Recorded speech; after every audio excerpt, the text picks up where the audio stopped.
नमस्कार. कुठून वाट लागला इथे सावली द्या बरं.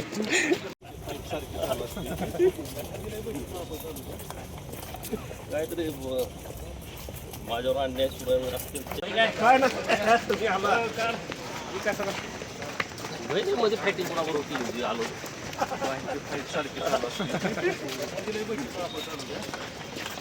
काहीतरी माझ्यावर अन्याय सुरू असतील स्टेटमेंट आहे.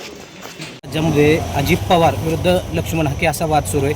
सातत्यानं लक्ष्मण हाके आरोप करतायत की अजित पवारांनी ओबीसींच्या असतील किंवा इतर महामंडळ असतील ह्यांचा निधी रोखला आहे आणि सातत्यानं ओबीसींवर अन्याय केला जातो. माननीय प्राध्यापक लक्ष्मण हाके सर ज्या गोष्टी बोलत आहेत त्याच्यावरती माननीय अजित पवारांनी तात्काळ बैठक घेतली पाहिजे आणि ओबीसीच्या सर्व नेत्यांना बोलवलं पाहिजे आणि त्या बैठकीला माननीय मुख्यमंत्री देवाभाऊ त्या बैठकीला उपस्थित पाहिजेत. सगळ्या प्रश्नांचे उत्तर तिथं मिळतील. जर निधी अडवला असेल तर निधी सोडता येईल त्यांना, निधी अडवला नसेल तर त्यांना सांगता येईल, म्हणजे लोकांच्या मध्ये एकदम स्पष्टता येईल. त्याच्याबद्दल त्यांनी निर्णय घ्यावा. सातत्यानं हाके हे वेगवेगळ्या प्रश्नावरती बोलत आहेत, मात्र अजित पवारांचे जे काही प्रवक्ते आहेत ते हाकेंवरती खालच्या भाषेवरती जाऊन त्या ठिकाणी टीका करतात. बघा, कोणी प्रश्न विचारल्यानंतर तुम्ही त्याला उत्तर द्या ना. आपल्यावरती समजा माझ्यावरती एखादा आरोप झाला, मी पुराव्यानिशी त्याचं उत्तर दिलं पाहिजे. जर ओबीसीचं योजनांचे पैसे अडवले नाहीत असं जर राष्ट्रवादी काँग्रेस पार्टीचं मत असेल तर त्यांनी तशा पद्धतीनं क्लेरिफिकेशन द्यावं, महाराष्ट्राला सांगावं. लोकांच्या मनामध्ये याच्याविषयी शंका आहे तर त्याची शंकेचं निरसन करणं ही त्या खात्याची जबाबदारी आहे. त्यांनी ते करावं, विषयच राहणार नाही, वादच होणार नाही कुठला. राज्याचे कृषी मंत्री माणिकराव कोकाटे सातत्यानं शेतकऱ्यांविषयी वादग्रस्त वक्तव्य करतायत. यामुळे त्यांना आता मंत्रिमंडळात ठेवण्यात येऊ नये अशी मागणी आता राजू शेट्टींनी केली आहे. पण राजू शेट्टी हे शेतकऱ्यांचे नेते आहेत. कोकाटे साहेब असे मला वाटतं 2 वेळा त्यांच्याकडून अशी स्टेटमेंट झालेली आहेत आणि त्यांच्या नेत्यांनी काल त्यांना सांगितलेलं आहे मीडियामध्ये, मी बघितलं की बाबा परत तुम्ही अशा पद्धतीची स्टेटमेंट करू नका.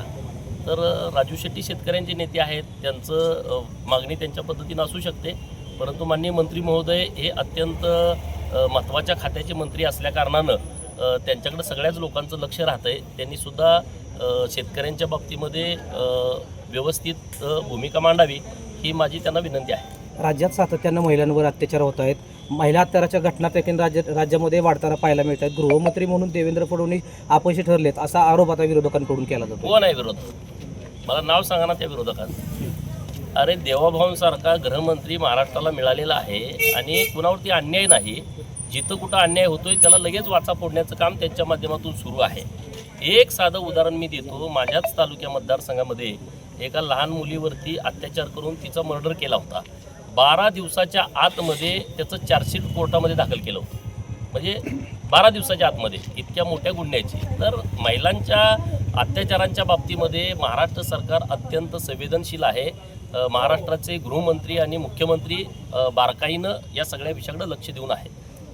गेल्या अनेक दिवसांपासून संतोष देशमुखांचं जे हत्या प्रकरण आहे यातला एक आरोपी अद्याप फरार आहे. गृहमंत्री म्हणून देवेंद्र फडणवीस यामध्ये अपयशी ठरले असं वाटतंय तुम्हाला? अरे बघा, बाकीचे सगळे आरोपी त्यामधले अरेस्ट केलेले आहेत बऱ्यापैकी. आणि संतोष देशमुख सरपंचाच्या घरच्या लोकांचं स्टेटमेंट तुम्ही बघा की सरकारनं आम्हाला योग्य पद्धतीनं न्याय दिलेला आहे, या सगळ्या घटकांच्या वरती कारवाई केलेली आहे असं त्यांचं स्टेटमेंट आहे.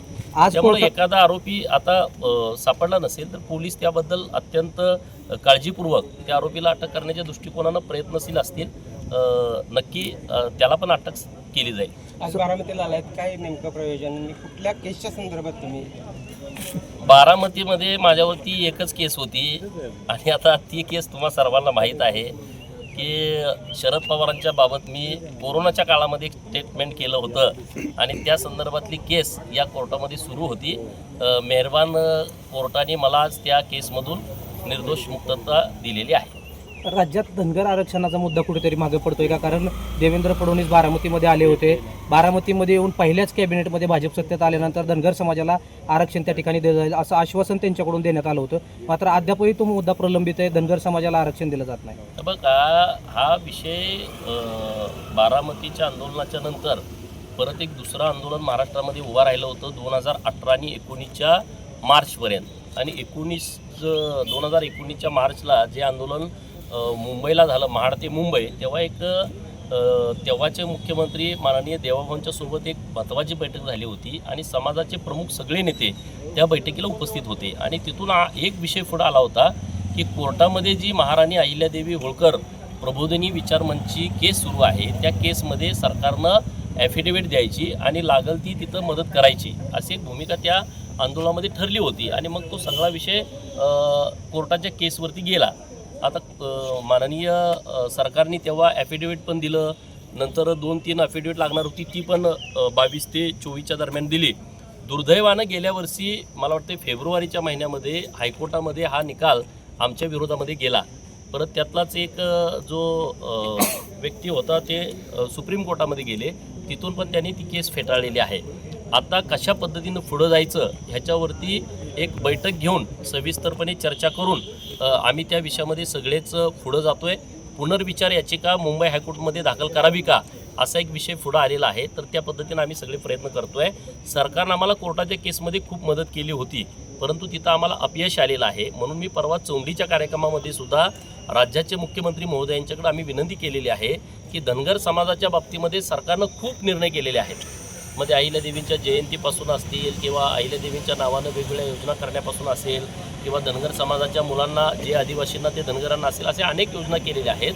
परंतु लोकांची भावना ही आहे की बाबा आरक्षणाचा प्रश्न निकाला पाहिजे.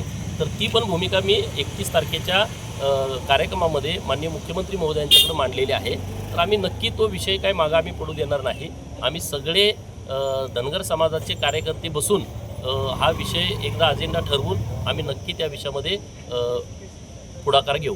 तुम्ही चौंडीमध्ये झालेल्या कार्यक्रमामध्ये भाऊ उचलला होता, नेमकी काय भावना होती, कशामुळे तुम्ही त्या ठिकाणी भाऊ? मी माझी भूमिका त्या भाषणामध्ये मांडलेली आहे.